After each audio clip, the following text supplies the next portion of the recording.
Hello, buddies, fellow Franco fans. Coming to you today from the south side of Weird City. I am your host, Jason Rudy from Desperate Visions Productions, Sacramento-based filmmaking company. Getting ready to get some films together for 2021, writing a whole handful of scripts. And since doing this podcast, I've been inspired by the writing bug again. Actually, before I started the podcast, but yeah, I've got about 4 or 5 story treatments right now I'm working on at the same time. So yeah, I've definitely got the Franco simpatico with him. Like 12, I think was his record in that one year. It was like pretty crazy. But yeah, this is episode 20, and we're doing film 80, Love Letters of a Portuguese Nun, which is a very beautiful film. Shot. Checking the mic, sorry. Anyway, the recorder's good. Okay, so yeah, this is a really beautiful film. And this is episode 20 and film 80. This is another Erwin C Dietrich production, and this is, grab my notes here, film 12 of 16th that we review in the Dietrich collection. Next episode will be episode 21, where I do The Other Side of the Mirror, and I might be watching The Obscene Mirror as well, which is the X-rated cut of that film. That's going to be with a special Zoom guest from LA, a first-time guest, and might have a few more new guests too coming up the pipeline in 2021. Some people have been reaching out to me, some new friends, some old friends. So yeah, and some new Franco fans, or not new Franco fans, but new friends of mine, new people I've been meeting from doing the podcast, so that's always a really cool thing.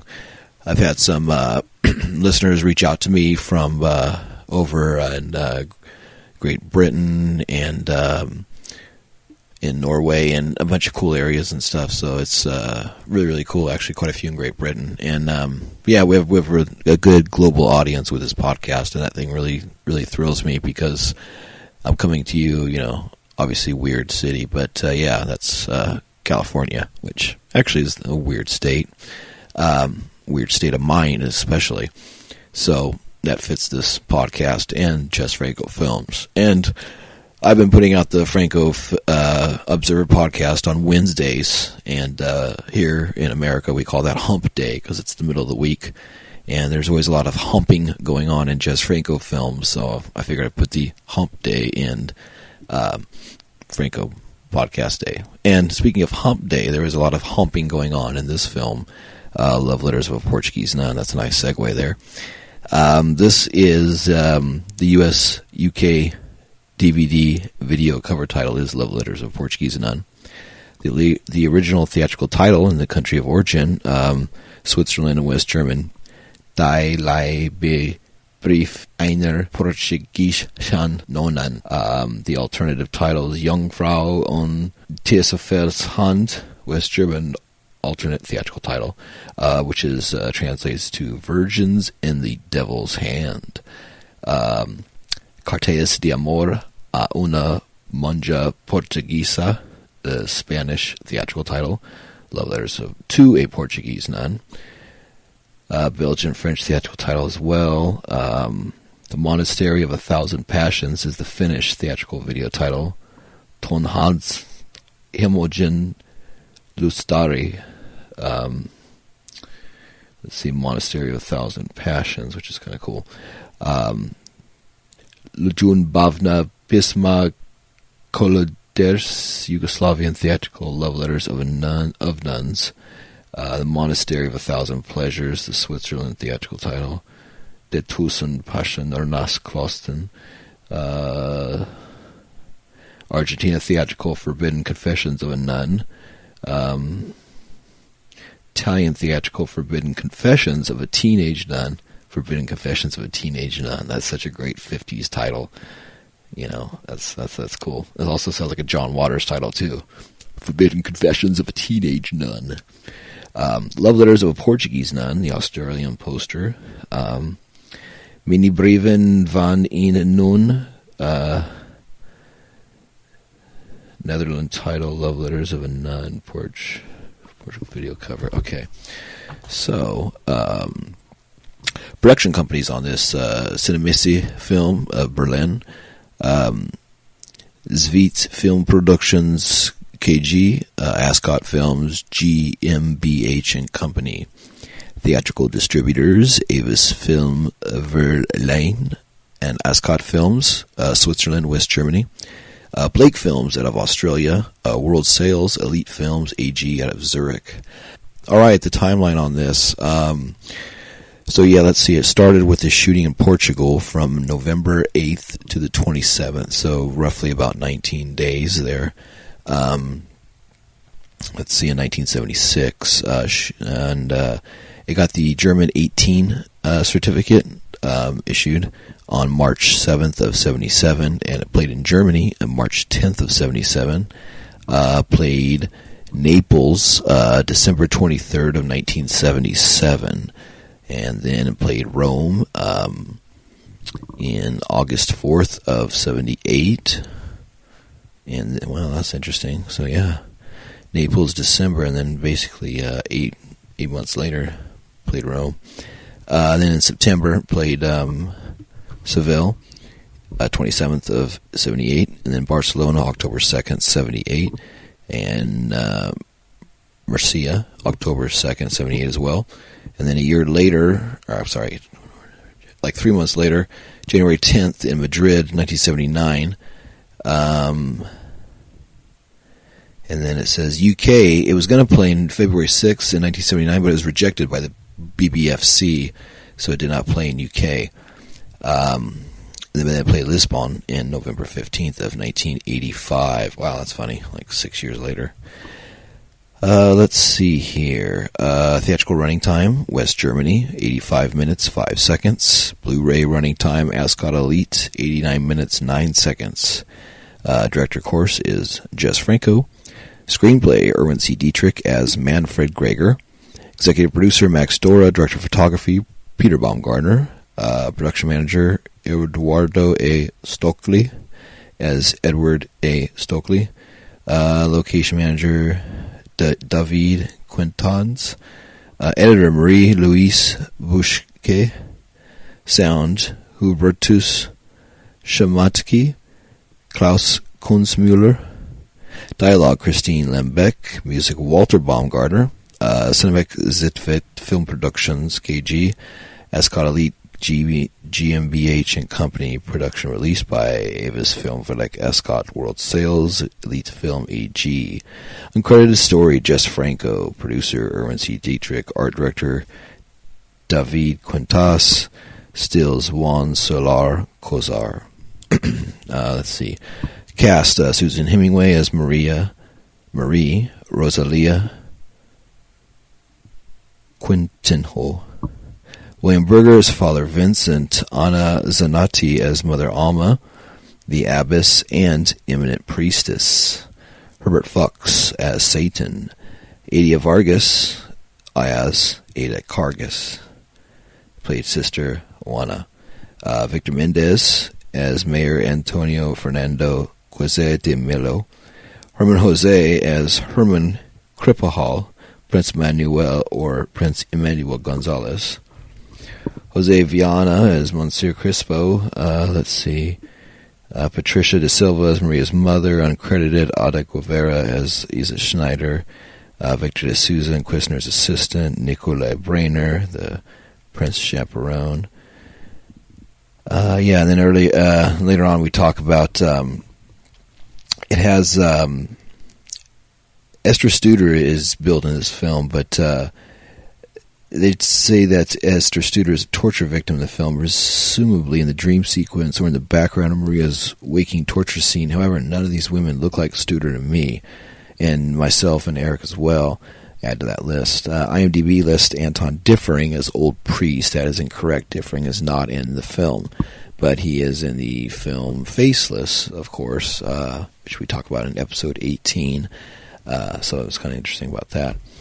The review on this by Stephen Thrower, Flowers of Perversion. Of course, everybody owns that book. If not, you should. It says basically, this is superficially at least one of Jess Franco's classiest pictures with a thoughtful script, sober camera work, hordes of extras in period dress, and a suitable 18th century inflected score. Underneath the trappings, however, it's as perverse and twisted as ever. Poker face sobriety and studied elegance frame a morbidly satirical, almost Bunelian attack on Catholicism, elaborated for the most part with clarity and concession. Production terms were a long way from the shoddiness of recent throwaways like white skin and black thighs. Instead, like Jack the Ripper, Love Letters of Portuguese Nun shows what Franco is capable when he's given some decent money and the chance to take a little time on a project. But while improved financing is certainly a factor in ensuring that Love Letters of a Portuguese Nun looks so beautiful, it's not just money that distinguishes this movie. It's also that Franco give it his full attention.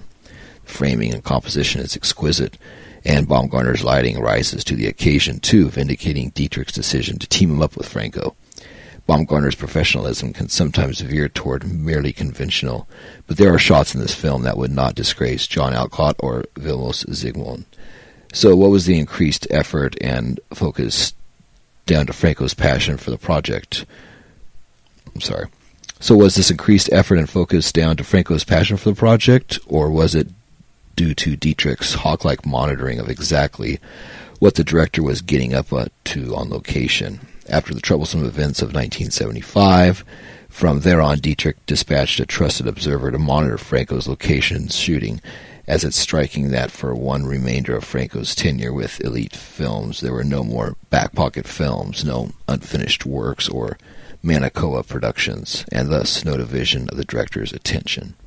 So yeah, that's an interesting way to look at it too, that if you stay focused on something and just put your attention onto that one thing, whatever it is, if, like, say you're a filmmaker, you just do your one film, or if you're a writer, you just do your one story, which I myself do 5 or 6, so I should, learn from this as well, that, you probably do a little bit of a better job if you just take all your energy and direct it into one thing compared to, just taking it and dividing it among other, 5, 6 things, whether it's shows or paintings or whatever, jobs or whatever it is, the divided energy. So yeah, that's an interesting way to thought about that. So yes, absolutely, Love Letters of a Portuguese Nun is a well-rounded production, beautifully executed and worthy of high praise. It says, so yeah, also to the image of Satan in this film is funny. It says that having a textbook Satan show up halfway through the film to rape the heroine at a black mass, dressed in red stretch fabric and chuckling cartoonishly with a penis jutting from his forehead. The personal appearance by Lucifer comes whizzing out of left field. There's no supernatural element elsewhere, no sense that the world of devils and angels has any bearing on reality. The thrust of the story is to do with the foolishness of religion and the hypocrisy of Catholic tradition, with its sadomasochistic mortification of the flesh posturing as abstinence from desire. The manifestation of the devil stands out like a metaphysical sore thumb, as comical and illogical as the phallic appendage on his bonus. We are left to assume that he's either real, various nuns look on as amazement when he appears, or else a fragment of Maria's tortured imagination, a demon summoned up in her mind's eye as she's raped by someone posing as the devil, while all around her collude in the deception. Susan Hemingway, who racked up 7 performances for Franco between this and Voices of Death, Voices of Death or Voice of Terror, 1983, which is actually unreleased, makes for an immediate splash as the virginal naif around whom lecherous religious lunatics gather like horny hyenas. She perfectly conveys the character's uncomprehending innocence, foolish stubbornness, and masochistic acceptance of suffering, bringing to the screen the qualities Franco had been praying for when making Justine a decade before. Controversially, it turns out that she was, as they say, barely legal at the time of shooting. As a result, the film was banned for theatrical release in the UK and cut for DVD release.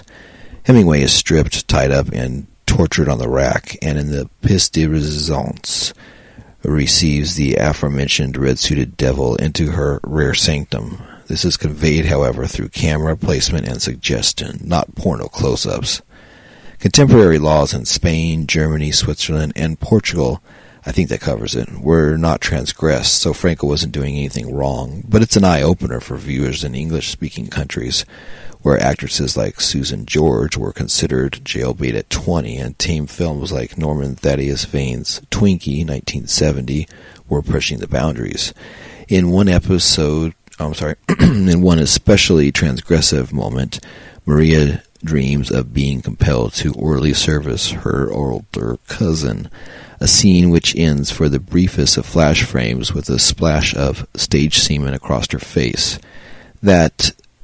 This dream occurs as Maria sleeps fitfully with the thorns of penance wrapped around her bare torso, stresses once again that the Catholic obsession with mortification of the flesh pushes desire into whatever route it can find expression.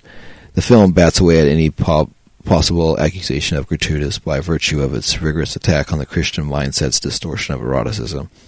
Its adroit combination of lascivious detail and anti-clerical rhetoric makes this one of Franco's most impressive and coherent dramas.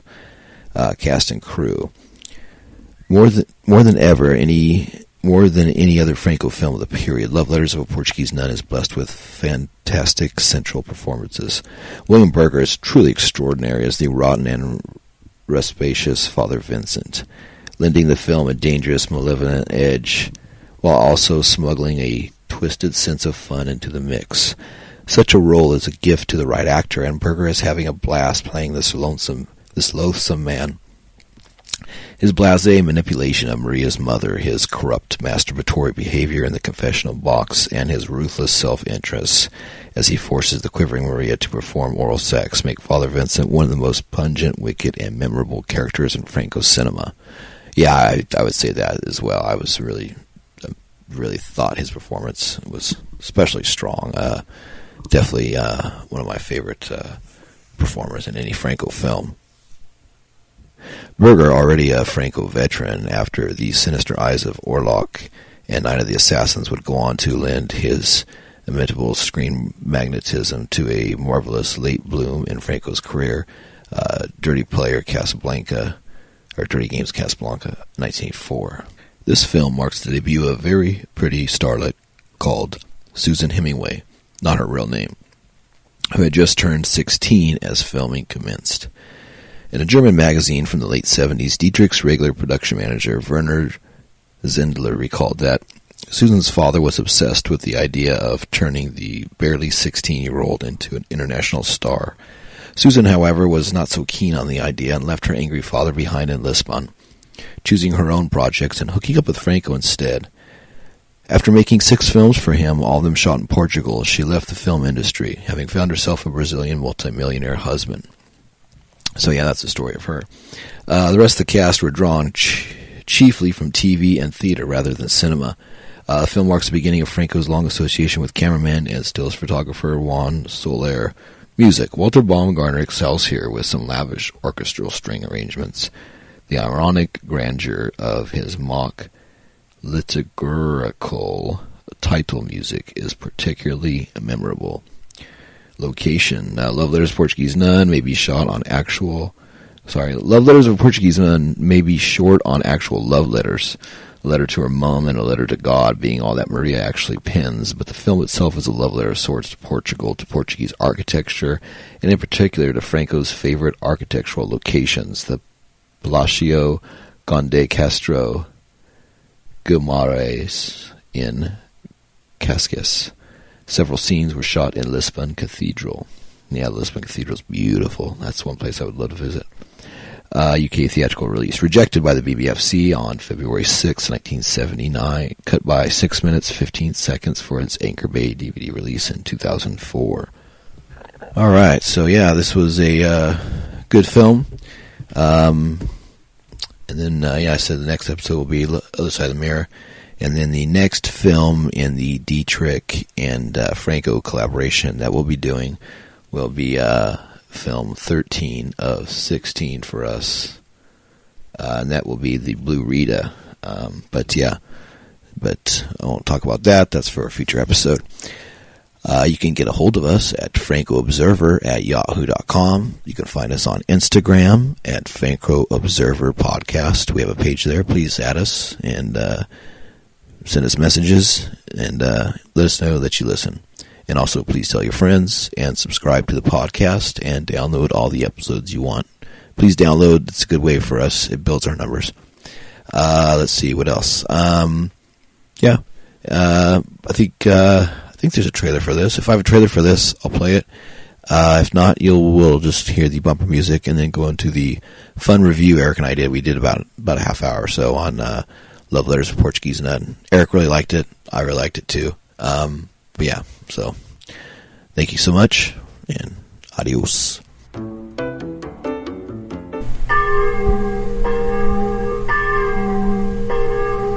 Dieser Film kennt keine Tabuzone. Komm, Satan. Ein Aufschrei gegen die Unterdrückung der weiblichen Wünsche dieser Mädchen, die mit entbehrenden Lippen schweigen und die Wahrheit über das Erwachen ihres Körpers nicht erfahren sollen. Au! Mit Lüsternheit und infamer List wird die sinnliche Lust bekämpft. Ich muss mit deiner Mutter sprechen. Bist du noch jungfräulich? Dann spreize die Beine. Sie weiß es wohl selber nicht genau. Ein kleines Sümmchen werdet ihr im Sparkstrumpf haben. Die Kirche ist arm. Hochwürden, wir sind noch ärmer. Nur unter den sanften Flügeln der Äbtissin von Serra da Iris kann die Seele eurer Tochter gerettet werden. Ja. Höllenfürst, ich will dir diesen Sohn gewähren. Ah! Die Frucht des Teufels ausgestoßen, Mutter Tissin. Teufelsglaube und Hexenwahn werden innerhalb der Klostermauern zu erotischen Zwangsvorstellungen und verwirren ein kindhaftes Mädchen so sehr, dass sie Träume und Wirklichkeit nicht mehr unterscheiden kann. Hochwürden, das habe ich schon gebeichtet, dass der Vetter wollte, dass ich mich vor ihm hinknie. Und dann hast du es mit der Zunge berührt. Aber das war ein Traum. Gewiss war's das nicht. Was habt ihr, Vater Vinzenz? Ist euch nicht wohl? Wer sündig, muss bestraft werden. Noch nie sind mit so schonungsloser Offenheit sadistische Freuden und heimliche Begierden gezeigt worden. Mich zu euch, Herr Vetter. Gern.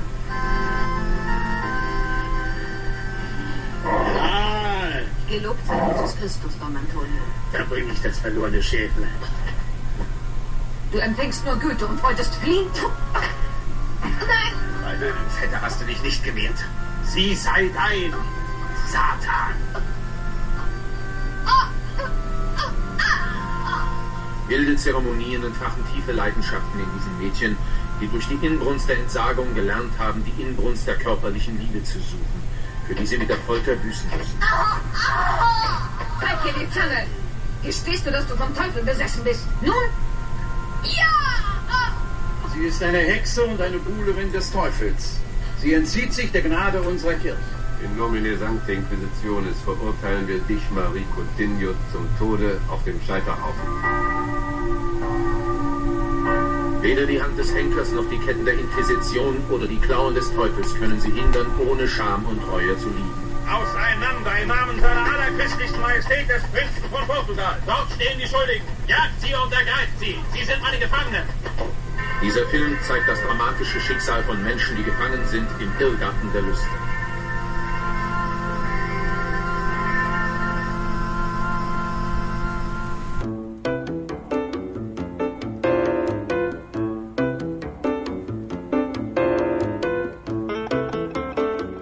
Hey, what's going on? Hello, buddies. Hello, fellow Franco fans. Hello, worshippers of Uncle Jess. Hello, all earthlings in between, everywhere we see. I am your host, Jason Rudy from Desperate Visions Productions, and I am joined today with my co-host, Mr. Eric Whitwell. Hey. Hey, what is it, Fawns? Speaking of the Fawns, it's really weird on a side note why the Fawns had his office in the men's bathroom.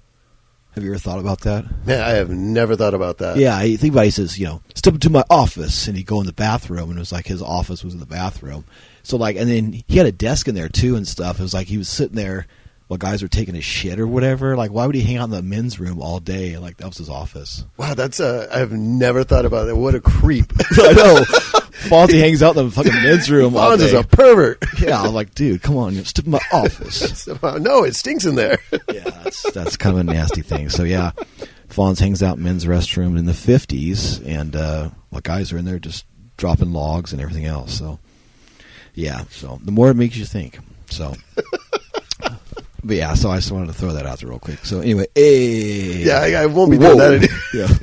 Hey, Jason, come step in my office. Hey, the Fonz is still the coolest guy, so I haven't take away from the Fonz.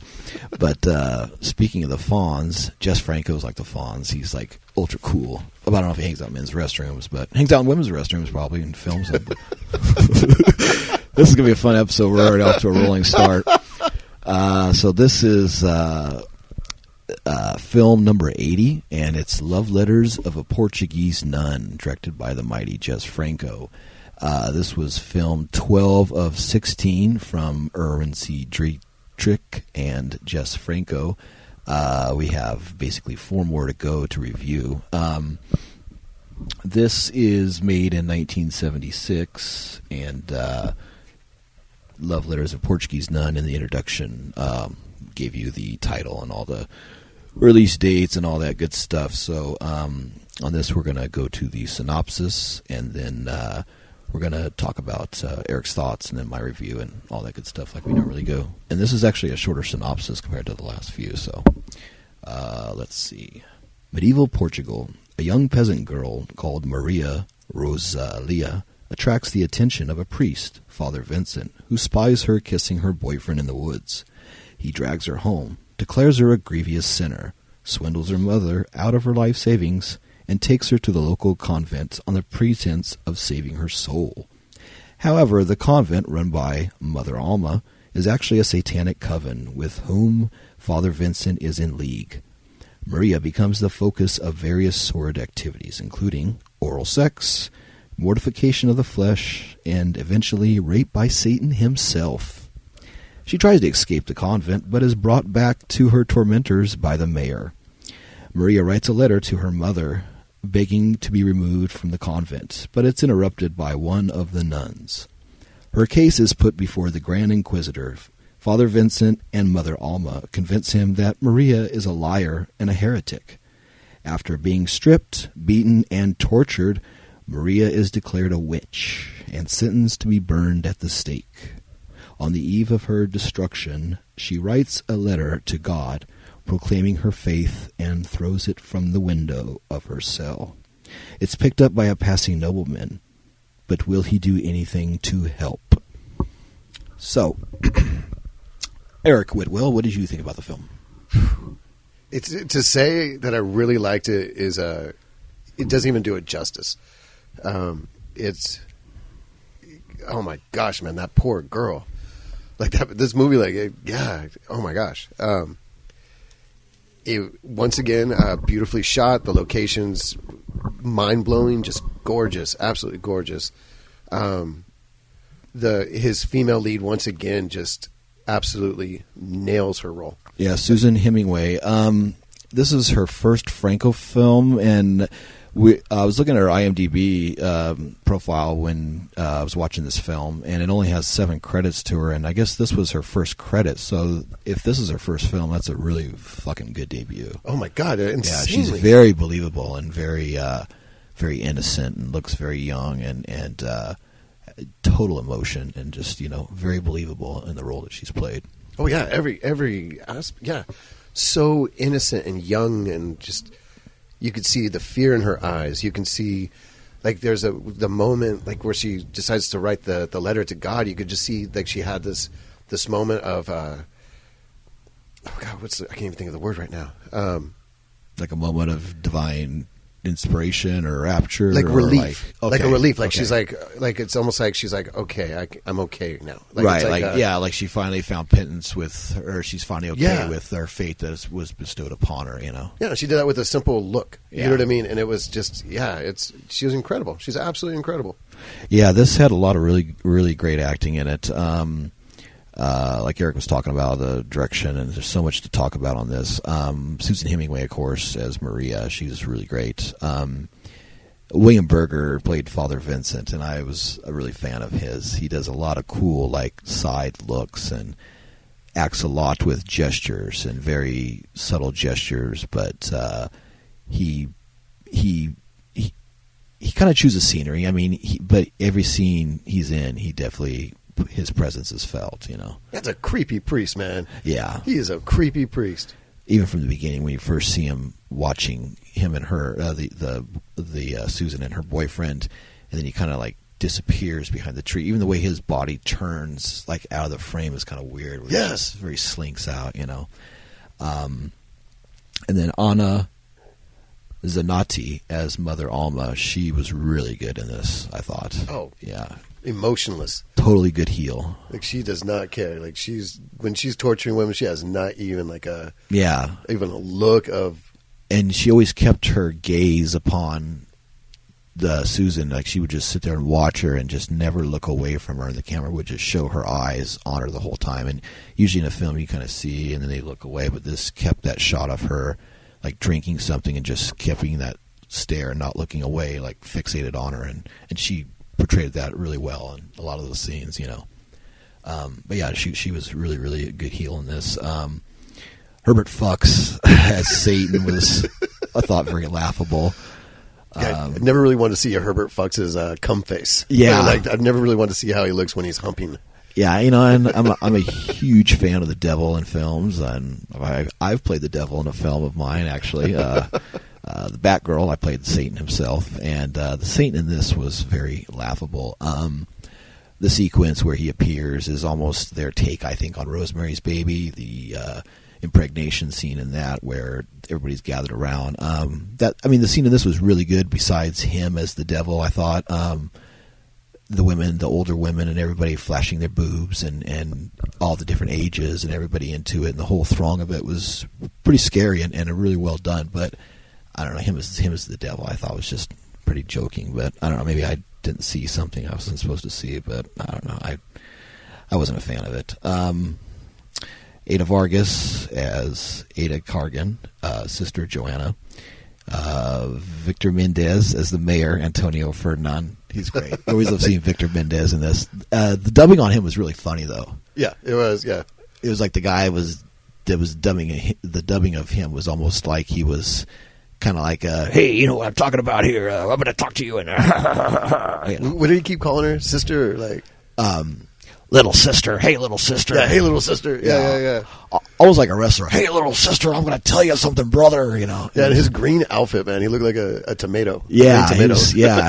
Just round. This guy's like 5'3" and maybe like 400 and something pounds, and he's just, you know, he's got like, well, I can't say, he's got an enormous double chin and everything, and yeah, just the way they have him dressed in this is so funny. Is, you know, and he has it's just, they have him like this little green, really hemmed in outfit, you know. Yeah, I'm always happy when I see him, though. Yeah. Whenever he comes on the screen, I'm always like, okay, yay. Yeah. You see him coming down the stairs, and he plays the mayor. It's like, all right, there he is. There's Victor Mendez. But yeah, he's really awesome. And then we have Herbert Jose as Father Manuel. See who else really stood out in this? Maria's mother, Patricia da Silva. It says here that, it says that, so we looked, it had Dagmar Berger, Esther Studer as two of the nuns in this, but we could not find them. But then it says, Ellen Petit's Jess Franco book states that Esther Studer is a torture victim in the film, presumably in the dream sequence or in the background of Maria's waking torture scene. However, none of these women look like Studer to me. That's what we thought, too. We were really looking. IMDb lists Anton Differing as Old Priest, as incorrect. Anton Differing is not in this film. Anton Differing was in the last film that I spoke about, Faceless, and he's awesome as Dr. Moser in that. So, that's interesting. But, so Anton Differing is definitely not in this film. So that's good. That kind of answered the question, because we were looking for Esther Studer and did not see her in this. was talking about Eric with the film. The exteriors, let's go first. The exteriors were all really cool. Yeah. There's a couple shots he have a couple locations I saw before in Marquis von Sade and some of his other things. There's probably going over the Franco checklist. There's a body of water in this. Fortunately, the time this takes place in 1619, I guess it was, or actually, let's see, when was this take place? 18th century, so 1700s. So yeah, so there was no sailboat in this for that. Dance scene. There's no dance scene in this. No, there's definitely no dance scene, no club scene. Definitely no dancing in this movie. There is a palm tree. I was a palm happy about that. Jungle sound effects, no. No sheepskin rug. Okay, now here's a point of controversy. Masturbation with a C item. C item in this could be the crucifix or the cross. And there is no penetration with the masturbation. They do fondle the cross and treat it like a penis and kiss it and dangle it and do certain things. So I don't know. It's borderline. It's kind of a stretch. Yeah. Kind of a stretch. We were really hoping for it, though. Yeah, where I was like, okay, just take that and move it somewhere, and then we'll check it off the checklist. But, yeah, that didn't happen. Also, too, I had a theory came across about a week or two ago. I forgot to mention it. So with these Erwin C Dietrich films, Erwin C Dietrich, of course, he emphasizes the C in his name. We counted masturbation scenes in 4 or 5 of the films, all with a C item. The let's see again. Goddamn, I forgot. Cigarette, candle, champagne bottle, candle, cucumber, and I think one other one. Yeah, so those, and then the claw, the hand of the claw. That's right. So I was wondering if since they're all C items, which is an odd thing, that Erwin C Dietrich, if that was a little inside joke, if Franco decided to do C items as a thing to him or what, I don't know. It's either a homage or a fuck you to him. I don't know. I just sometimes I read into things, but I just kind of was putting all the C's together, and Erwin C Dietrich popped up, and I was like, hey, C plus C equals conspiracy or theory. Red lights. Well, of course, there's no electric lights in this, just all candlelight and such. But there's a cool scene where the lights reflect off the red beds. Oh, there's red beds in this too, which is different. There's red sheets on the bed, which was cool. And of course, over the last few episodes, I added a new one to the list: a chained up woman or a chained up woman. And of course, on the cover of the DVD is the chained up woman's. And there's quite a few chained ups in this, of course, the lead and the 2 other gals. No Lena's magic tongue, because Lena's not in this. But there was a very nice tongue scene. Yeah. That was really beautiful, actually. Which one was that? When she was licking the nipple. Oh, yeah. No, there's a really that. good close-up shot that you remind me. Yeah, during that sequence, just totally artsy shot of just a close-up of a nipple erect in a beautifully the shape of it, and had the tongue come in. Good call. I totally forgot about that. Just fucking stupid to forget about that. Zooms. There wasn't really a large number of zooms in this, I don't think. Maybe I counted just maybe a handful. Yeah. And then one that Eric had brought up before that I wanted to add to the list, mirror shots, because he uses a lot of mirror shots in his films.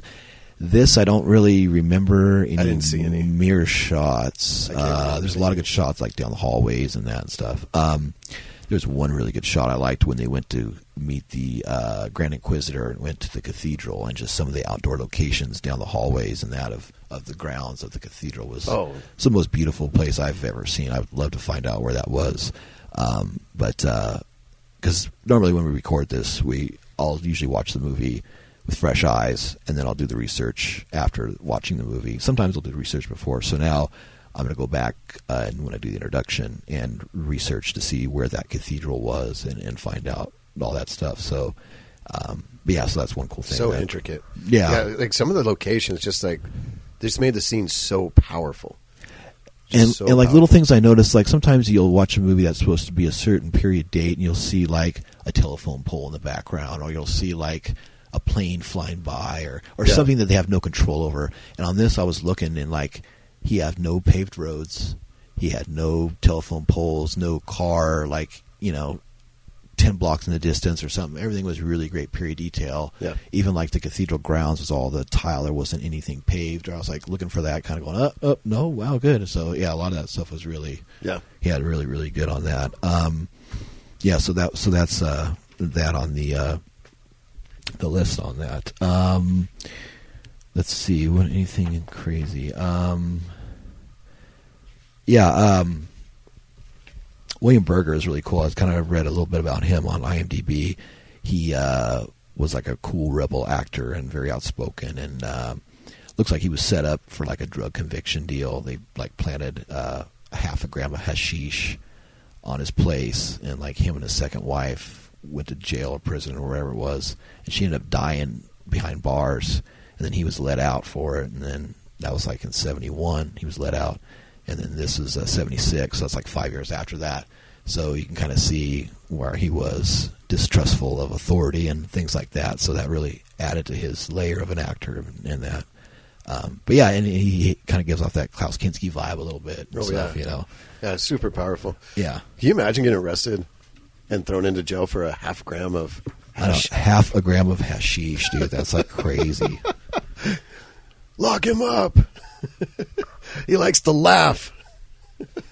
Yeah, okay, now here's another thing. Love Letters of a Portuguese Nun. What is the love letters? It has to be the letter to God, just like her proclaiming her love for God, at the end. That's the only thing. Because, like I was telling Eric, when I had known of this movie, I thought it was an erotic nunsploitation type film and there is lesbian love behind the covenant walls and such, but there's no love letters, I think. Just the letter she writes to God and the letter she writes to her mom that gets quickly intercepted and used against punishment for her. But yeah, it was almost like I don't know. It seemed like it was almost like a title that they were cashing in on a genre that was popular at the time. You know, it's a sweet sounding title. It sounds like it's going to be a very lovely movie. Love Letters of a Portuguese Nun. It sounds peaceful and.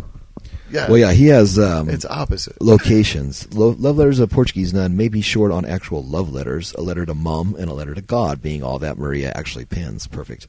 But the film itself is a love letter of sorts to Portugal, to Portuguese architecture, and in particular to Franco's favorite architectural location, the Palacio Conde Castro Guimarães in Cascais, Cascais. Several scenes were shot in Lisbon Cathedral. Yeah, okay, so that's really, really cool. Here we go. Love Letters of Portuguese Nun borrows its title from Les Lettres Portuguese, first published anonymously in Paris in 1669. Though widely regarded as a work of epistolary fiction written by a 17th century Count of Guglielmes Gabriel Joseph de la Vergne, their letters are thought to be by some to be genuine, written by a real-life Portuguese nun called Mariana Alcoforato.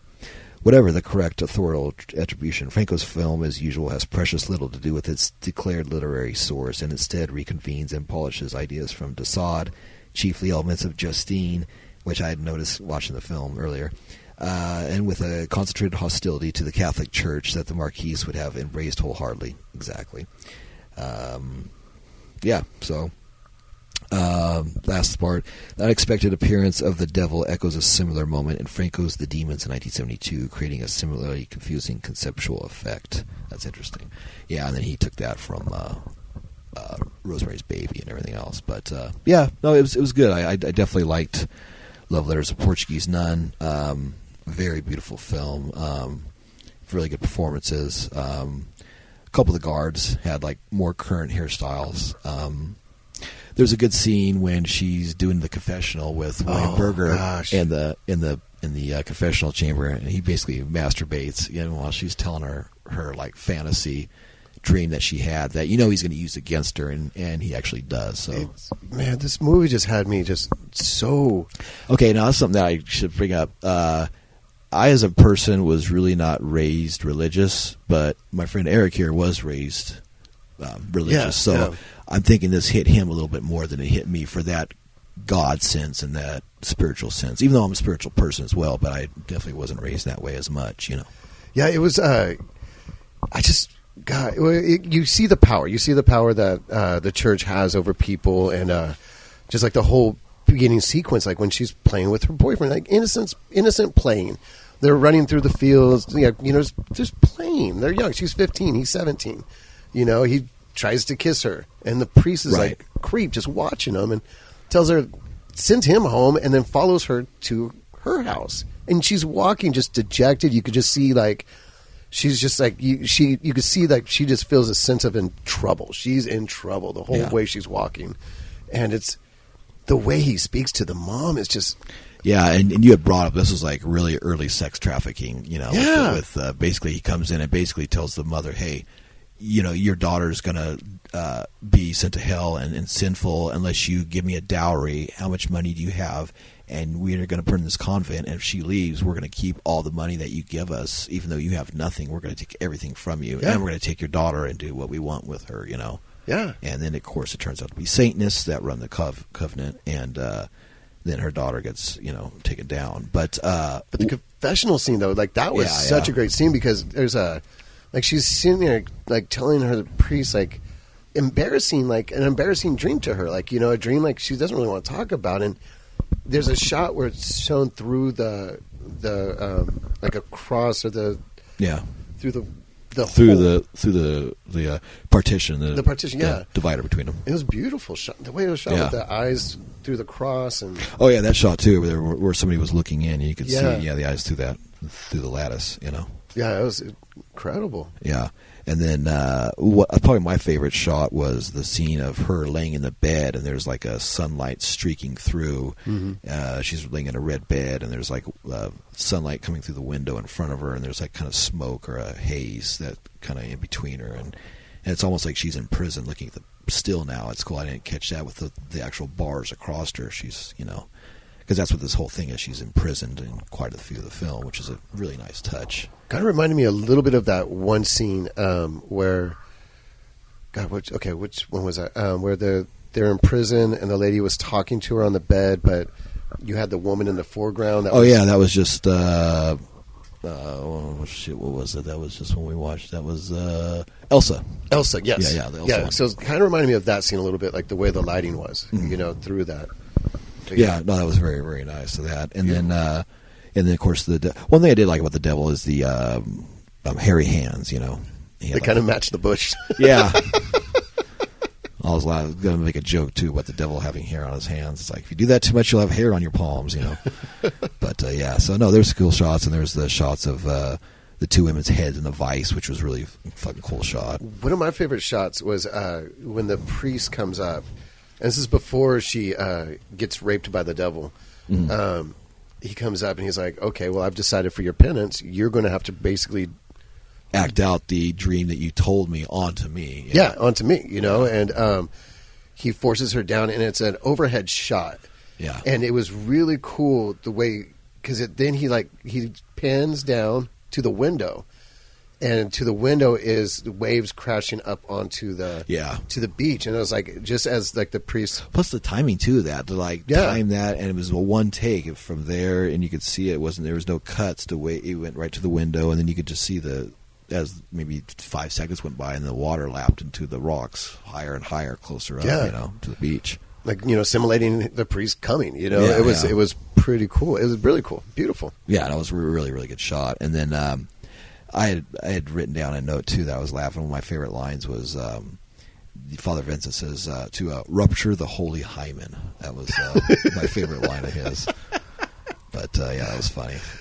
That's not how you just refer to him anyways? Yeah. I've always referred to him as holy hymens. Yeah, well, he said that there was going to rupture the holy hymen of her, I guess, or whatever.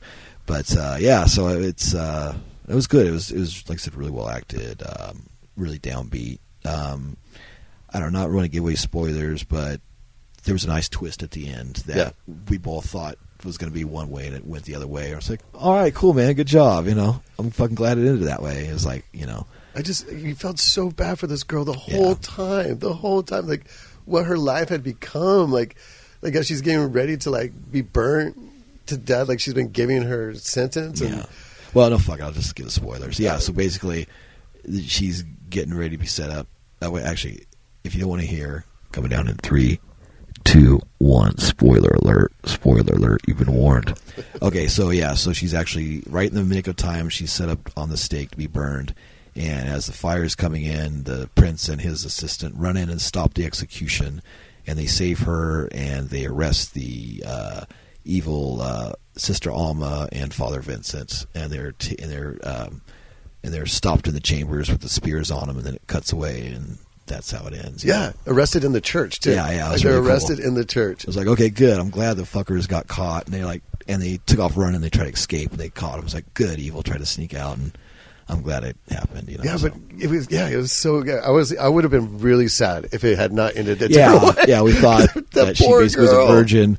She comes in, she gets tortured, molested, raped, and then set on fire as a witch and killed, and the bad guys get away with it. I'm like, come on, man, that's just too... Especially lately, man, with all the news and shit. We want some fucking good guys winning, not the evil guys, you know. And Faceless, last movie I reviewed, the heels go over at the end, so, you know, the bad guys win. They're saluting, toasting at midnight, so yeah. It's nice to see a good guys win on this, and I was happy that the good guys won. You know, yeah. It's almost like a Western, right? At the very end, you know, the sheriff comes in at the very last minute. You know, all right, arrest those guys. They try to sneak off, and it was kind of a cowboy ending. You know? It was. It definitely was. I kind of thought that just now as I'm talking about it. So it definitely was. But so it was cool, man. I definitely like this. Shot in '76, came out in '77. You know, so it's good. It looks like it played quite a few places, but that is already heard in the introduction. So, is there any other notes or anything you want to bring up? Anything that we didn't talk about, or? Not really, but I just want to reiterate though that.